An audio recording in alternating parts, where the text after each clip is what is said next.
Rinig na rin natin sa wakas ang pinakahihintay nating ulat ukol sa mga ginawang pagdinig ng Blue Ribbon Committee patungkol sa flood control anomalies. Ngunit, Ginoong Pangulo, ang isa pong mabigat na tanong ngayon ay hindi lamang kung anong laman nito, kung hindi paano ito iniharap sa sambayanan. 9 months from the initial hearing, 5 months from the time we released the so-called minority report, and 2 months from the time I delivered my privileged speech regarding the delays in this flood control investigation, better late than never, ika nga. Subalit, nakakapagtaka naman ata na matapos ang lahat ng panahong iyon, ano po ba ang inihain sa Senado? Hindi isang formal na committee report, Ginoong Pangulo. Hindi isang rekomendasyong may bigat at otoridad ng komite. Kung hindi isang progress report na piniling ihatid sa pamamagitan ng privilege speech kahapon ng chairperson. Kung ganito lang din pala ang kahihinatnan, bakit kailangan pa niyang paabutin ng ilang buwan ang paglalahad kung ang tunay na nais ay may paalam sa taong bayan ang kinahinatnan ng mga pagdinig? Kaya ang isa pong pinakamalaking tanong ng lahat ay nasaan po yung progress sa paghahanap ng bayan ng katotohanan? Ano na pong nangyari sa komite na siyang dapat nangunguna sa pagsisiwalat ng korupsyon at sa paghahanap ng pananagutan? Baka naman ang tunay na problema ay hindi ang kakulangan ng pirma, kundi ang kakulangan sa political will na dalhin ang investigasyon sa natural na tinutumbok nitong direksyon hanggang sa pinakadulo ng pananagutan. If there's a will, there's a way. Bungad ni Senator Lacson kahapon. Kilala siyang magaling na investigador nung panahon niya sa kapulisan. Kung nanaisin niya talaga na tuntunin ang katotohanan sa pamamagitan ng ebidensya na kanyang binigyan pa ng diin, dapat ay hindi niya tinitigilan o ipinagpapaliban ang mga pagdinig. Sinasabi niya na marami daw akong dahilan kung bakit hindi ako pumipirma sa partial report. Ngunit mas marami akong katanungan sa kanyang sariling mga dahilan kung bakit hindi matapos-tapos ang investigasyon ng Blue Ribbon patungkol sa bagay na ito. May mga napako at pabago-bagong desisyon tulad ng Abril 14, naka-schedule ang pagpapatuloy ng hearing sa Blue Ribbon Committee ngunit biglang ipinagpaliban.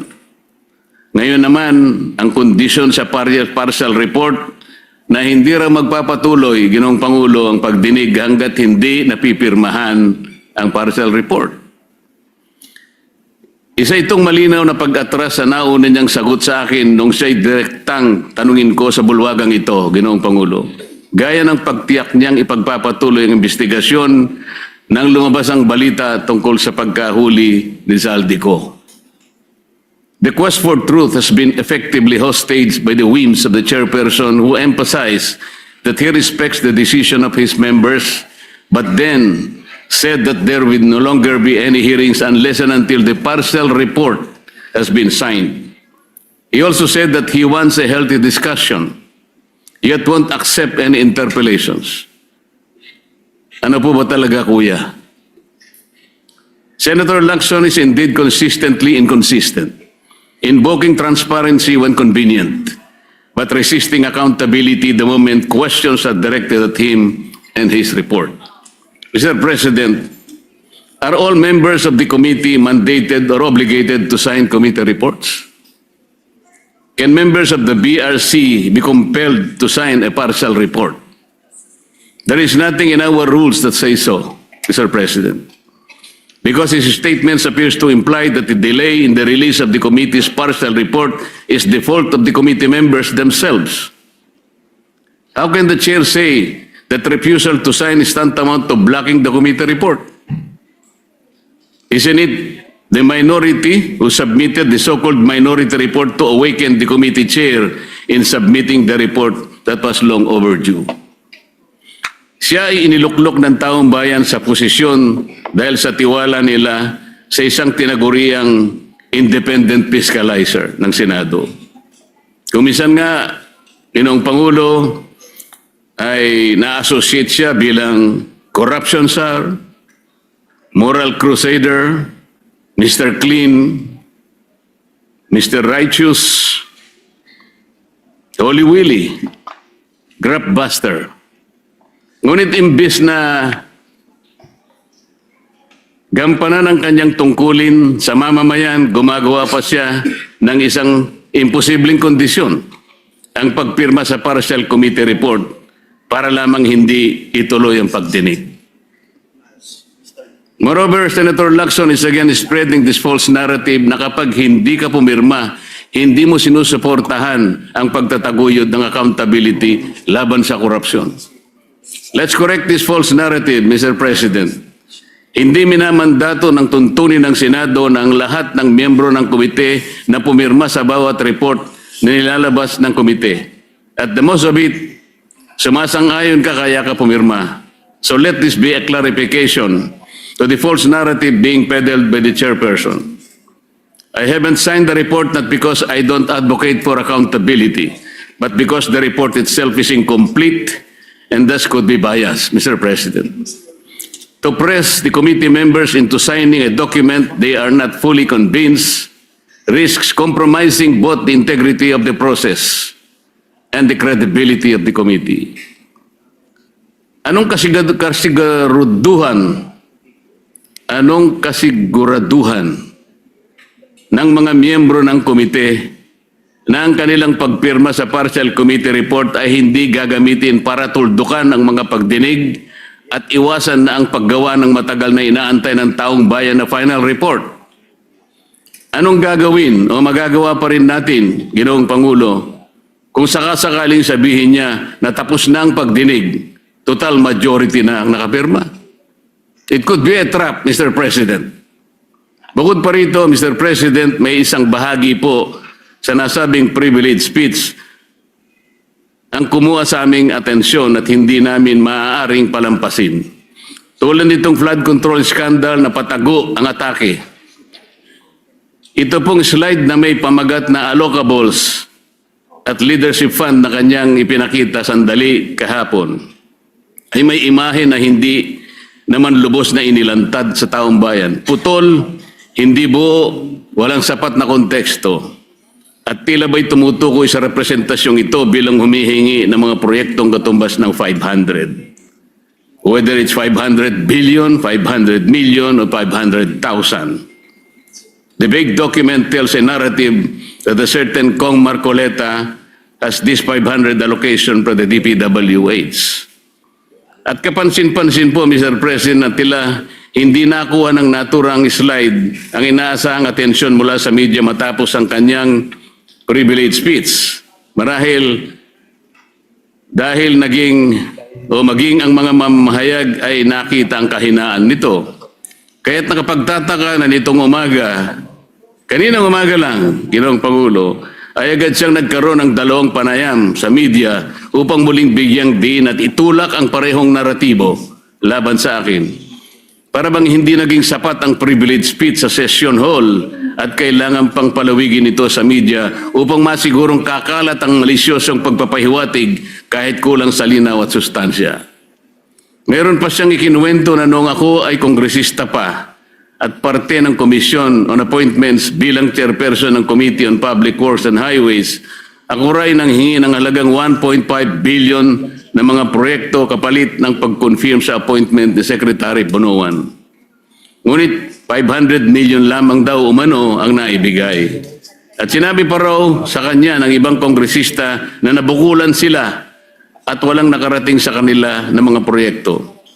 Nang siya'y tanungin kung may dokumento ba na susuporta rito, hindi niya sinagot ng direkta at bagos ay sinabi na lamang na kailangang suriin kung mayroong mga substandard at ghost projects sa mga pinagbigyan mula sa aking mga inendorso. Kung ang pag-endorso ng mga proyekto sa DPWH ay basihan ni Senator Lacson ng pagpapaimbestiga sa akin, hindi ba't halos dapat ng mga senador ay imbestigahan na rin? Ayon mismo kay Senator Lacson noong nakaraang taon, Setyembre yata yun, Ginoong Pangulo, halos lahat daw ng mga senador noong 19 Congress ay nag-insert ng allocation projects ng 2025 national budget na nagkakahalaga ng humigit kumulang 100 bilyong piso bawat individual. Ngunit ang ating tagapangulo, kayo po, Ginoong Pangulo, pamismo ang dumipensa sa mga senador at sinabing, I would like to make it clear that whatever budgetary amendments the senators propose, the money for these projects do not in any way go through the Senate or the senator, as some of our kababayans think. It goes directly to the implementing agencies under the executive department. Sa dinami-dami ng mga pangalang nakaladlad sa kontrobersyang ito, ang ilan pa ay tila maingat na iniiwasan ng ating chairman at hindi man lamang nabanggit ng direkta kahit paulit-ulit ng iniuugnay ng mga naglutangang testigo at ilang beses nang naidawit ang mga sinumpaang salaysay, sa mga sinumpaang salaysay. Talaga namang pilit na isinasama ako sa kanyang naratibo. Masyadong halata naman ito, Ginoong Pangulo. Ako na ngayon ang pinagtutuunan niya ng pansin. Dahil ba sa ako lamang ang nagsasabi sa kanya na gawin niya dapat ang trabaho niya, Mr. President? Kung talagang hangarin ng chairman ay katotohanan at transparency, bakit tila naging targeted ang kanyang patama sa pumupuna sa kanya?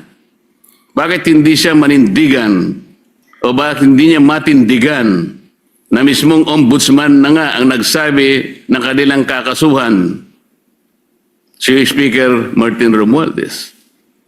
Para ba sa kanya ay walang talagang kinalaman o sadyang pikit ang kanyang mga mata sa isinisigaw ng lohika? Sadya ata talagang nagbago na ang ating kasamahan. Nasaan na ang tapang ng dating Chief PNP na habulin ang mga nagkasala sa bayan?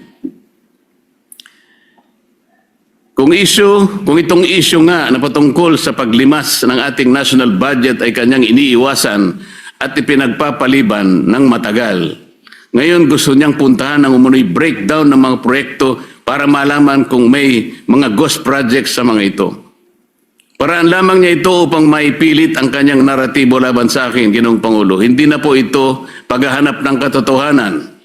Ito ay pagpapalutang ng duda sa pamamagitan ng isang palabas. Hindi na rin po bago sa akin itong ganitong pailalim na pag-atake, Ginoong Pangulo. Nakita na natin ito nang siya ay sadyang nagpakalat ng isang splice o pinagtagpi-tagping video ng aking mga pahayag upang baluktutin ang tunay kong sinabi at linlangin ang publiko tungkol sa aking posisyon. Noon pa man malinaw nang may pagtatangkang sirain hindi lamang aking pangalan kung hindi pati ang aking kredibilidad bilang lingkod bayan. At ngayon, tila inuulit na naman ang parehong taktika mula sa isang manipulated video noon hanggang sa mga pahapyaw na slide na naglalaman ng hindi kompletong dokumentong ipinakita niya kahapon. Pareho ang pamamaraan. Magtatanim ng duda, magpapakalat ng kasinungalingan at lilikha ng maling impresyon laban sa akin sa halip na harapin ang tunay na issue. Nakakalungkot pa na manggagaling ang mga gawang ito sa isa sa atin sa kapulungan ito. Hindi lamang nakalulungkot kundi nakagigimbal. Isipin sapagkat sila po ay binoto ng ating mga mamayan para gumawa ng mabuti para sa ating bayan. At mas lalong nakadidismaya pa, Ginoong Pangulo, na sa halip na gamitin ang kapangyarihan ng Senado upang papanagutin ang makasalanan at hanapin ang buong katotohanan, ginagamit ito ng ilan bilang kasangkapan sa pagtitibag laban sa mga hindi kayang patahimikin at pigilan. Ginoong Pangulo, bakit ako pipirma sa isang partial report kagaya ng aking pinahayag kahapon? Ang partial report ay unfinished report. Wala pong sinasabi na ang ating mga tuntunin ay kinakailangang magpahayag ka o mag-report ka ng isang partial report. Bakit po kinakailangang partial report and di pa final report? At paano po tayo magkakaroon ng final report, Mr. President, kung hindi po niya itutuloy ang mga dapat na ginawa niyang pagdinig? Napakarami po ang dapat na ipatawag, gaya po ng aking ipinag-privilege speech ng mga nakaraan, Mr. President. Ngunit ayaw niya talagang tawagin ang mga taong ito. Tila baga, meron siyang pinagtatakpan talaga. Taong bayan na po naghihintay, Mr. President. Hindi ba ang taong bayan ang pinagsisilbihan natin? Meron pa po bang tinitingnan siyang mas mataas sa taong bayan, Mr. President? Palagi niyang sinasabi, hindi ko raw po naiintindihan ang interparliamentary courtesy. Mabigat na paratang, Mr. President. Sinabi ko nga po kahapon ang interparliamentary courtesy ay kinapapalooban ng dalawang kapulungan, ang Kongreso at saka ang Senado. Paggagalangan sa bawat chamber. Ngunit bakit po itinatanghal niyan ay galang natin ang kabilang chamber, ngunit tayo mismo dito sa ating sariling bulwagan ay hindi ko nakikita ang tunay na paggagalangan. Alin bang mas importante? Ginoong Pangulo, kailangan ba nating munang igalang ang ating kapitbahay, pero hindi natin igagalang mismo ang miyembro ng sarili nating pamilya? Dito susukatin kung sino po ang merong dalawang standards.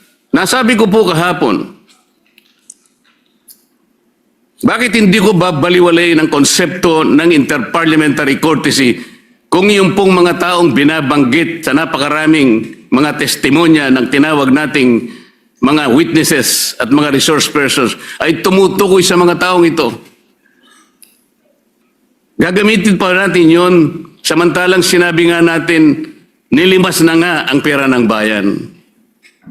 Gagamitin mong pagtatakip dahil sa paggalang sa interparliamentary courtesy. Hindi ba sa unang-una pa lang sila nang hindi gumalang sa mga taong bayan na pinaglilingkuran natin? At sa kanya pong interview kaninang umaga, nabanggit niya, ako po'y wala na raw sa hulog. Hindi ko raw po maintindihan na tumayo siya rito at sinabi niya na ayaw muna niyang sumagot. He cannot yield to the floor until and unless the partial report has been signed by the majority. Madali pong intindihin yun. Ginoong Pangulo, ayaw niya talagang ituloy ang pagdinig sapagkat gagawin niyang kondisyon na kinakailangan muna na mapirmahan ang partial report. Saan ka naman nakakita ng ganong klaseng pangangatwiran? Ang sabi ko po, ngayon ko lang nakita ang very highly unusual na patakaran para sa kanya.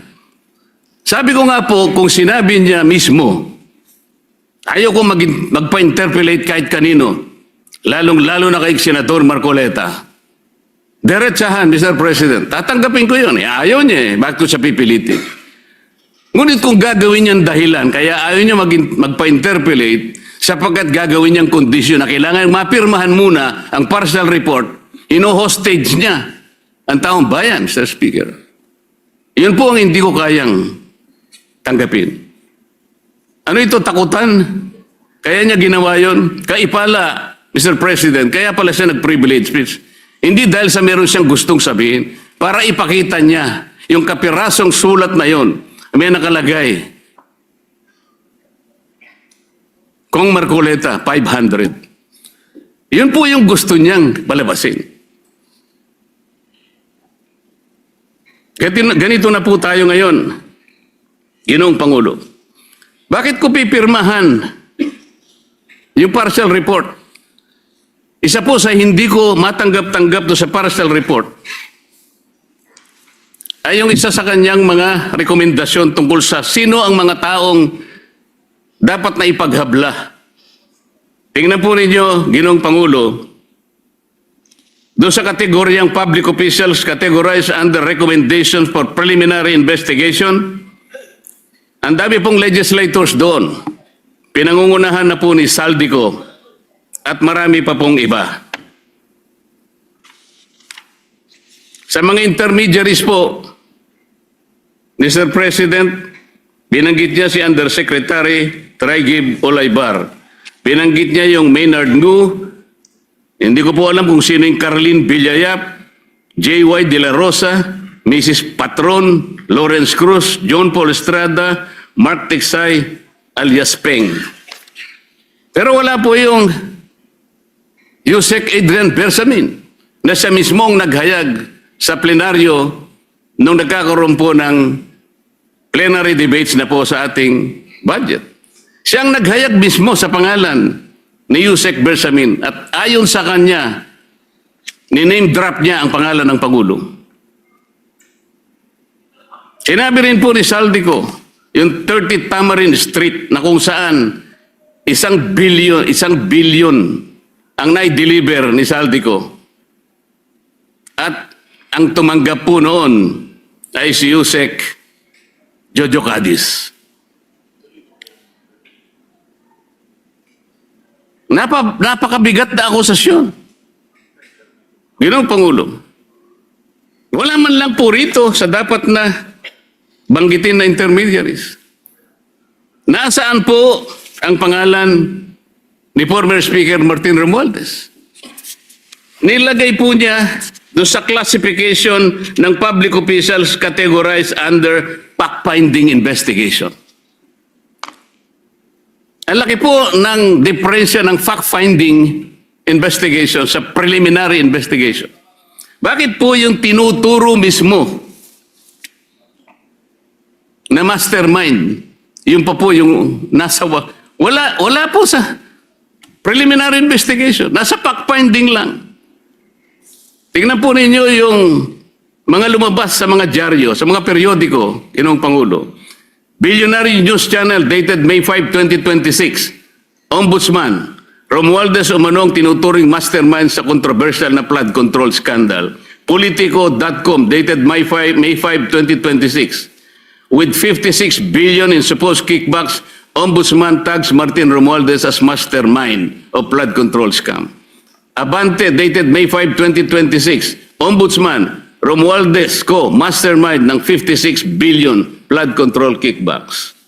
Abogado.com PH dated May 5, 2026. Ombudsman panel tags Romualdez and Co. as masterminds. Dito pa lang po sablay na yung report Nandun lang siya sa fact-finding, samantalang ang ombudsman, tinag na po siya, isa sa mastermind. Saan po ba punta ang report? Ginoong Pangulo. Ginoong Pangulo, ang Senado ay hindi dapat maging entablado para sa mga intrigero na alam naman natin kung ano ang totoong motibo. Maraming salamat po, Ginoong Pangulo.